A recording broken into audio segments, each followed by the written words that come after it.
आज मार्केट में पेट्रोल की कीमत आज की डेट में कितनी होगी?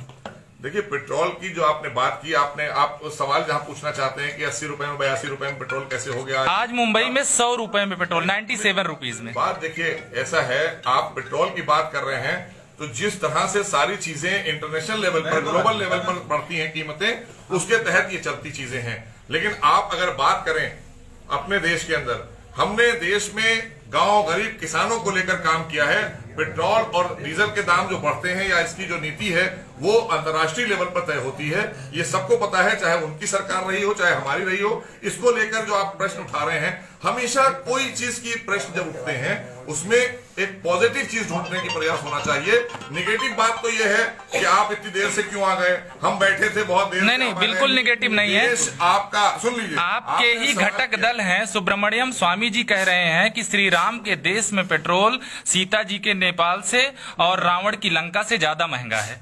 देखिए, ऐसा है कि अगर आज आपका देश संपन्न भी हो रहा है, देश तेजी से आगे भी बढ़ रहा है, वहां पर जिस तरह की खपत है, जो भी हमें जरूरत है, उस जरूरत के तहत, क्योंकि ये जो चीजें इंटरनेशनली आपको जिसमें आप शामिल होते हैं, अंतर्राष्ट्रीय लेवल पर जिसकी कीमतें तय होती हैं, उसमें आप और हम कुछ नहीं कर सकते। उसमें हम और आप अपने देश की जनता को कहीं ना कहीं फायदा देने के लिए सब्सिडी लाते हैं, हम अपने टैक्सेस कम करते हैं। जिस तरह से मैंने कहा कि इस बार के जो आप देखें उठाकर बजट को, हमने टैक्स बिल्कुल भी किसी पर कोई भार नहीं डाला गया, पूरे देश में कोई टैक्स नहीं बढ़ाया गया और ना किसी से कोई टैक्स के लेकर बात हुई। पेट्रोल और ये मेरे प्रश्न का जवाब नहीं है। डीजल की कीमतें इंटरनेशनल स्तर पर तय होती हैं। क्या इस बात की जानकारी 2014 में नरेंद्र मोदी को नहीं थी? क्या नरेंद्र मोदी कहते थे कि अगर पाकिस्तान में पेट्रोल 35 रुपए लीटर बिक सकता है तो भारत में पेट्रोल की कीमतें 35 रुपए लीटर क्यों नहीं हो सकती? तो क्या इस चीज की जानकारी उन्हें नहीं थी कि इंटरनेशनल स्तर पर तय होती है कीमतें? जो देश जो 14 में देश आदरणीय मोदी जी को मिला था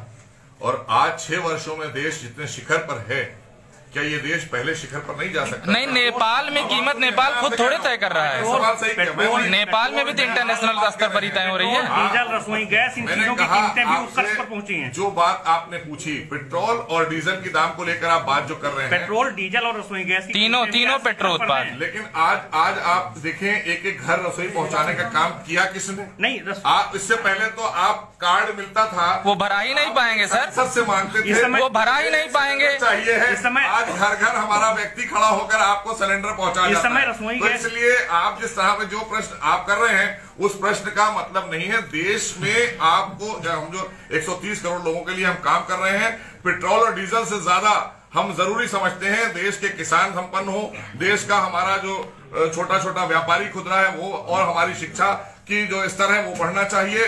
देश में विकास तेजी से हो रहा है या नहीं हो रहा है, आप बता दीजिए। इस समय रसोई गैस की कीमतें कितनी पता है आपको? सॉरी, रसोई गैस सिलेंडर, एक सिलेंडर कितने का है? ये उतार चढ़ाव इनमें अप्स एंड डाउन्स रहेगा, हमेशा रहा है। इनको लेकर आप कभी ये मत करिए कि हमारी सरकार में बढ़ गया और पिछली सरकार में नहीं था। सब्सिडी लोगों को, ये जो बात आपने लोगों के खाते में सब्सिडी कितनी जा रही है?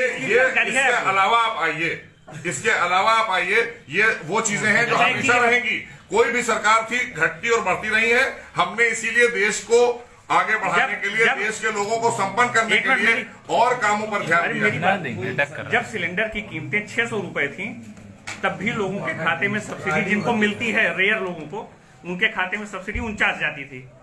जब सिलेंडर की कीमतें 650 हुई तब भी 49 जाती है। जब 700 हुई तब भी 49 जाती है। इस समय 749 रुपए है, तब भी सब्सिडी सिर्फ 49 रुपए जाती है।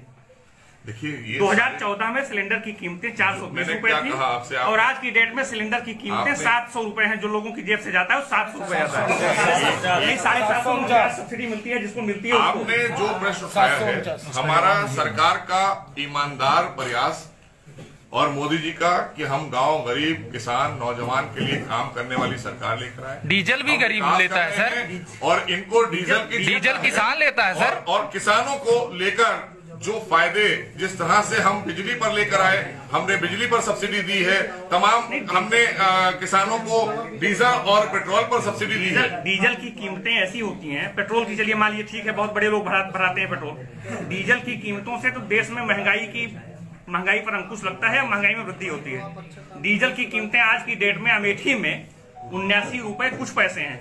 अमेठी की बात मैं कर रहा हूँ, 79 रुपए कुछ पैसे में अमेठी में डीजल मिल रहा है।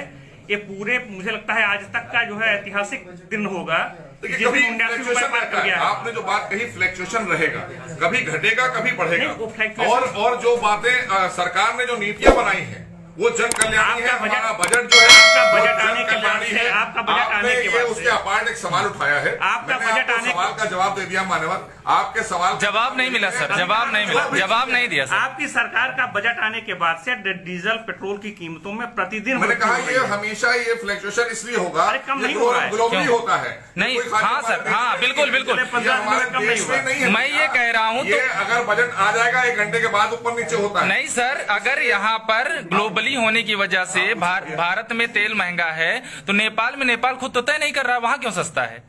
देखिए ऐसा है, आप जिस बात को कर रहे हैं सवाल, आप देश हित की सरकार पर आप प्रश्न ये लगाना चाहते हैं कि पेट्रोल और डीजल पर लाकर केंद्रित कर रहे हैं आप और विकास कार्यों को किनारे कर रहे हैं। आप खाली बायस्ड होकर एक सवाल पूछ रहे हैं, आपका एक मिनट, आपका सवाल खाली बायस्ड होकर है कि आप देश पर प्रश्न लगा रहे हैं, और जिन लोगों के लिए आप सवाल पूछ रहे हैं उन्हीं से सवाल पूछिए कि आज किन लोगों के लिए। मैं मोटरसाइकिल चलता हूँ, मेरे पास है, मेरी गाड़ी में पेट्रोल लगता है। मैं आपको बता रहा हूँ, उनको भी बताइए ना, उनसे भी पूछ लीजिए। जो कल नौका चला रहे थे लोग, उनसे भी सवाल पूछ लिया कि नाव कम से कम आज बनारस से लेकर प्रयागराज तक चलाने का अवसर किसने उनको प्रदान किया है, उनसे भी सवाल पूछ। अगर वो कीमतें सस्ती महंगी करने के, अगर उनके पास मादा होता महंगी सस्ती करने को, उनसे भी पूछते। कोई ऐसा है, पेट्रोल हमने भी जब हम छोटे थे तो इसी देश में पेट्रोल 30 रुपए में और हमने 35 रुपए में और 7 रुपए से शुरू किया था हमने। अगर तो ऐसा है, ये जैसे जैसे देश आगे संपन्न होता है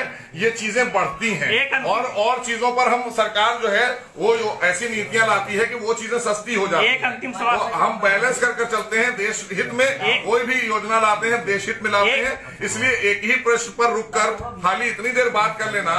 अगर सर्जिकल स्ट्राइक होती है उस पर भी सवाल पूछ लिए जाते हैं कि इतना साहस कभी सेना में था किसी और सरकार। एक अंतिम सवाल, अगर आप गलत जगह लिंक कर रहे हैं, स्ट्राइक कराने में गलत जगह लिंक कर रहे हैं। हमें अपने लोगों को, अपने जो हमारे सेना के जवान है, सेना है, उसको संपन्न करने के लिए हमें उसके लिए भी धन का व्यवस्था करनी होती है।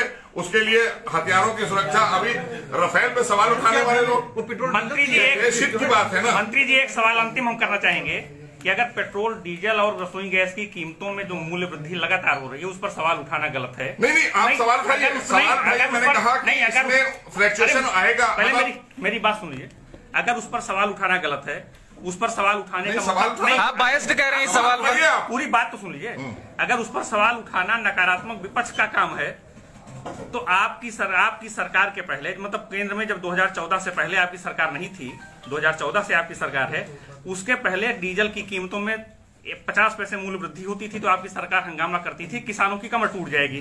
पेट्रोल में मूल्य वृद्धि होती थी तो आपकी सरकार हंगामा करती थी कि लोगों की जो है लोग बर्बाद हो रहे हैं। गैस की कीमतों में 20 रुपए अगर बढ़ा दी जाती थी तो आपकी सरकार कहती थी, चूल्हा लेकर के, मिट्टी का चूल्हा लेकर कनॉट प्लेस पर बैठती थी, आपके लोग बैठते थे नेतागण, और वो कहते थे कि लोगों के घर में चूल्हा नहीं जल पाएगा। आज अगर उस 420 रुपए के सिलेंडर की कीमत 750 रुपए हो गई है तो सवाल उठाना गलत हो गया। नहीं, गलत नहीं, सवाल उठाइए, सकारात्मक सवाल उठाइए। सकारात्मक नहीं है, आपने विपक्ष की बात, विपक्ष की बात, इसका मतलब आपका विपक्ष को चाहिए है कि सकारात्मक, क्योंकि विपक्ष का भी जिम्मेदारी होती है कि जनता के हितों के मुद्दे उठाना है, जनता के अहित और मजाक बनाने के लिए नहीं उठाना है। अगर कोई भी इशू, कोई सब्जेक्ट उठाना है तो जनता के हित का उठाएगा। ये हित का है बस, ये तो हित का है ना। मैंने आपको बताया कि एक चीज पर केंद्रित करना, 80 करोड़ लोगों को मुफ्त में राशन देना कोरोना काल में, ये बताएं विपक्ष कब उसने दिया और कब आपदा में उन्होंने, आपदा में भी अगर उनकी सरकारें थी तो उन्होंने लूटने का काम किया, चाहे उत्तराखंड हो और चाहे उत्तर प्रदेश हो, हर जगह बाढ़, तो उन्होंने गरीबों के मुंह से खाना छीन लिया। आज आदरणीय मोदी जी की सरकार में गरीब को खाना मिल रहा है, गरीब उत्पन्न हो रहा है, विकास की तरफ देश बढ़ रहा है। आज आप अच्छी तरह से जानते हैं क्योंकि आपके पास में कोई भी एक वो नहीं था, तो आपने भी तय किया हम एक ऐसा वो लाएंगे, ये आप भी जानते हैं। मैं कह रहा हूँ कि आपकी बात विपक्षी नेताओं से नहीं हो रही है। 5 पैसे 10 पैसे 15 पैसे, अरे मेरी बात भी बढ़ जाता है, यहाँ नहीं देंगे। आज की तारीख में इसकी पॉलिसी बदल चुकी है, पहले और आज में बहुत अंतर है। आज किसी को परेशानी नहीं है, लेकिन विपक्ष के पास कोई मुद्दा नहीं है। यहाँ विपक्ष नहीं बैठा है मंत्री जी, यहाँ मीडिया के लोग बैठे हैं और मीडिया के लोग सवाल किया, मैंने जवाब दे दिया। विपक्ष से पूछिए, मैं कह रहा हूँ विपक्ष से पूछिए कि विपक्ष के पास आज कोई मुद्दा क्यों नहीं है। उनसे क्यों पूछे ये सवाल, उनसे क्यों पूछे? विपक्ष एक इशू ला के दिखा, सवाल आपसे चलिए एक इशू, एक लाइन में सर कंक्लूड कर दीजिए कि पेट्रोल की बेतहाशा बढ़ती कीमतों की वजह क्या मानते हैं? एक लाइन में कंक्लूड कर दीजिए। इंटरनेशनल लेवल से बढ़ती हैं इसकी कीमतें, हम नहीं तय करते हैं। भारत सरकार को तय करना हो तो हम कल तय कर देंगे, हम सब्सिडी देते हैं, 2014 हम इसमें कमी लाते हैं, हम अपने अपने राज्यों को बोलते हैं, हमारे राज्य अपने हिसाब से उस पर निर्धारित करते हैं, लेकिन ये इंटरनेशनल तय करता है। 2014 के पहले 2014 के पहले ग्लोबली नहीं थी, ये अंतर्राष्ट्रीय लेवल पर तय होती है कीमतें, उसमें घटता बढ़ता है अंतर्राष्ट्रीय लेवल। तो 2014 के पहले भी स्थिति यही थी। अच्छा, नहीं थी तब इनके हाथ में था, अब पॉलिसी बदली हुई, आपने उस पर दे दिया, तब में बहुत अंतर है। चलिए, अब ये चाहते तो देश को नहीं नहीं, जब आपके हाथ में आया चाहते तो देश को नहीं लूटते, चलिए, इन्होंने लूटने का काम किया देश को। इसका मतलब जब आपके हाथ में आया कि आप उसकी कीमतों को नियंत्रित कर सकते थे, तो आपने उसको कर दिया, जो हमारे हाथ में है, जो सरकार के हाथ में है, उसमें नियंत्रण किया जा रहा है। जनता, आप देश की जनता का परसेप्शन लीजिए तो समझ में आ जाएगा। सवाल नहीं, देश की जनता ही कह रही है कि आदरणीय मोदी जी के नेतृत्व में हर तरह से हम संतुष्ट हैं और अच्छी सरकार चल रही है। ये बात विपक्ष खूब जानता है, इसलिए विपक्ष अब नाव चला रहा है। हाँ सर, चलिए छोड़िए, एक नया उस पर आप डक कर रहे हैं लगातार।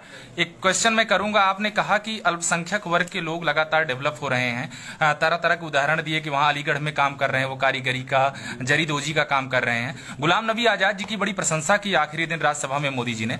गुलाम नबी आजाद जी ने कहा कि देश का मुसलमान नवयुवक देश का प्रधानमंत्री बनने का ख्वाब नहीं देख सकता है। कैसे देखते हैं इस स्टेटमेंट को? देखिए, ऐसा है कि अब ये तो गुलाम नबी आजाद जी ही बता पाएंगे आपको। हम यहाँ बैठे हैं आपके सामने, भारतीय जनता पार्टी में मैंने कोई चुनाव नहीं लड़ा था। भारतीय जनता पार्टी और हमारे संगठन ने हमको प्रदेश में मंत्री बनाकर एक जिम्मेदारी दी है और मैं अल्पसंख्यक समाज के लिए काम कर रहा हूं पिछले 4 वर्षों से, और लगातार बगैर भेदभाव के सरकार चल रही है देश में भी, और बगैर भेदभाव के सरकार चल रही है उत्तर प्रदेश में भी। यहाँ आदरणीय योगी जी मुखिया हैं हमारे, और वहां देश के प्रधानमंत्री मोदी जी मुखिया हैं, और आज यही मोदी जी हैं। आज इससे पहले किसी प्रधानमंत्री को सऊदी अरब ने अपना रत्न नहीं दिया, मोदी जी को सऊदी अरब ने अपना रत्न देकर नवाजा है। इससे साफ हो जाता है कि अल्पसंख्यकों का कहीं उत्थान और अल्पसंख्यक कहीं सुरक्षित है, तो भाजपा की सरकार में है, यहाँ दोहन नहीं।